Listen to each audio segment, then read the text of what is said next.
में एक बहुत ही खूबसूरत ऊँटनी रहती थी, जिसे अपनी खूबसूरती पर बहुत घमंड था। उसकी खूबसूरती का हर कोई दीवाना था, पर ऊँटनी की एक कमी थी।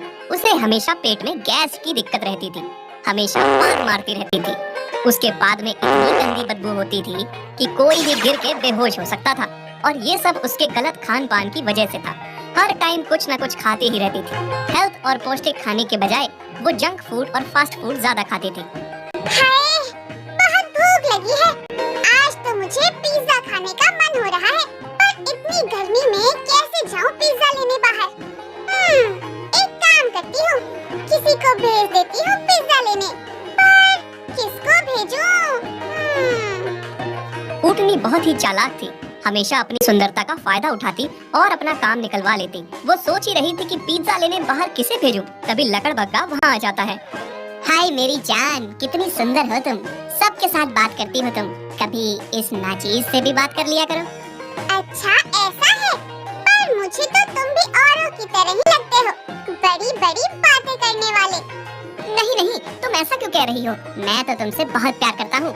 वो तो तुम ही हो, तुमने मुझे कभी मौका ही नहीं दिया साबित करने का। अच्छा, अगर ऐसा है तो देखते हैं आज तुम्हारे प्यार को भी आजमा के। वैसे तो बड़े आए और बड़े गए, जो कहते हैं कि प्यार करते हैं, पर सारे फेल हो गए। हाँ हाँ, तुम एक बार आजमा के तो देखो। ऊँटनी लकड़बग्गे को कहती है कि उसे आज पिज्जा खाने का मन हो रहा है और उसे पिज्जा खाना है।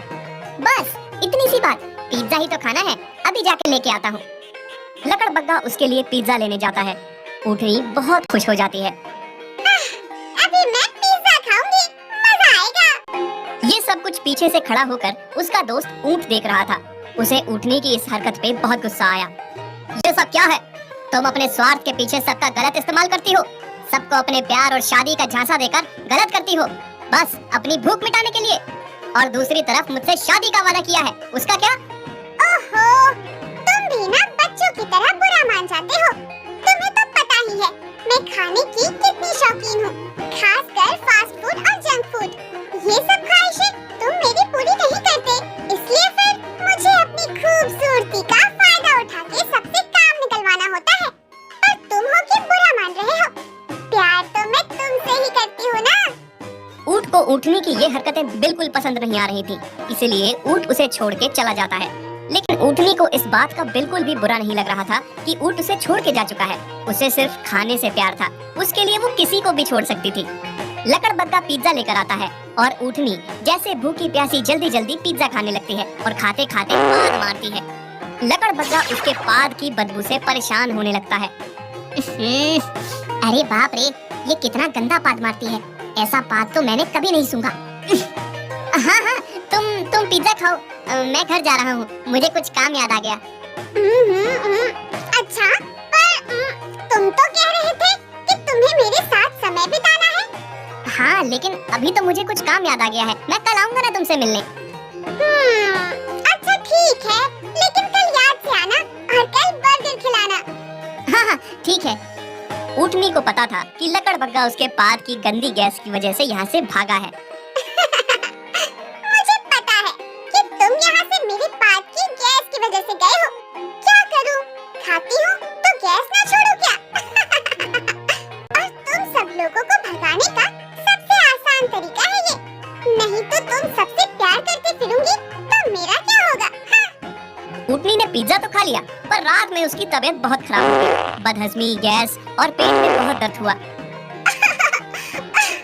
पेट बहुत दर्द हो रहा है, क्या करूं? किससे मदद मांगूं? और ऊपर से पाद पे पाद निकल रहे हैं। ऊँटनी आधी रात को ऊँट के पास आती है और उससे मदद मांगती है। कितनी बार तुमसे कहा है हेल्दी और पौष्टिक खाना खाया करो, लेकिन तुमने मेरी कभी नहीं सुनी। उफ, कितनी गंदी गैस छोड़ रही हो तुम तो। तुम ही ऐसा कहोगे तो बाकी क्या-क्या कहेंगे? अच्छा, कोई बात नहीं, मैं कुछ करता हूँ, तुम घबराओ मत। ऊँट ऊँटनी की बीमारी का इलाज ढूंढ रहा था। ये ऊँटनी के पाद पे अब कंट्रोल नहीं हो रहा था, उसकी तबीयत खराब होती ही जा रही थी। जहाँ जहाँ से ऊँटनी गुजरती, उसके पाद की गैस पूरे जंगल में फैल जाती और वो गैस इतनी जहरीली थी कि मानो कोई भी गिर के बेहोश हो जाए। और जो जो जानवर उससे प्यार का दावा करते थे, अब वही उससे दूर भाग रहे थे। उफ, कितनी गंदी पात आ रही है। इस ऊँटनी की पात की गैस तो पूरे जंगल में जहर की तरह फैल रही है। हाँ, सही कहा, बहुत गंदी गैस है, जान ना ले ले हमारी। ऊँटनी दुखी थी कि जो भी उससे प्यार करने का दावा करते थे उसकी खूबसूरती पे मिटते थे, आज वो उसके बारे में ऐसी ऐसी बातें कर रहे थे। अब मेरा जीवन व्यर्थ है, सभी मुझसे दूर भाग रहे हैं। तुमने मुझे कितना समझाया, अपना खान-पान ठीक करो, लेकिन मैंने तुम्हारी एक ना सुनी। तुम घबराओ मत, सब तुम्हारा साथ छोड़ देंगे, पर मैं तुम्हारा साथ कभी नहीं छोड़ूंगा। चिंता ना करो, मैं कुछ करता हूँ। जंगल के सारे जानवर इस बात की शिकायत राजा शेर से करते हैं कि इस बात पे ध्यान दिया जाए। ऊँटनी बहुत गंदा पाद रही है, उसके पाद की जहरीली गैस पूरे जंगल में फैल रही है, जो किसी महामारी से कम नहीं है। शेर राजा सभा में ऊँटनी को बुलाते हैं। जैसे ही ऊँटनी सभा में आती है, वो देखते हैं कि सभी ने अपने मुंह पर मास्क लगा रखे हैं। ये देख के ऊँटनी बहुत शर्मिंदा होती है, पर ऊँटनी लगातार पादे ही जा रही थी। ए सुंदर ऊँटनी, ये क्या सुन रहा हूँ मैं? मुझसे सारे जानवरों ने आके शिकायत की है कि तुम बहुत गंदा पाद रही हो, जिसकी गैस से सारे जानवर बेहोश हो रहे हैं। अगर तुमने इसका जल्द से जल्द इलाज नहीं किया तो तुम्हें ये जंगल छोड़ के जाना होगा।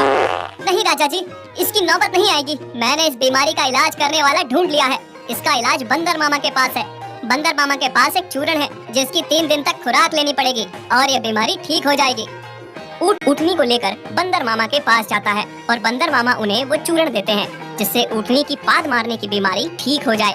बस फिर थोड़े दिन में ऊँटनी की ये बीमारी बिल्कुल ठीक हो जाती है। अगर तुम ना होती तो आज मेरी ये बीमारी ठीक ना होती। तुम कितने अच्छे हो। इसके बाद ऊँटनी पौष्टिक और हेल्दी खाना खाने लगी। दोनों एक दूसरे के साथ हंसी खुशी रहने लगे।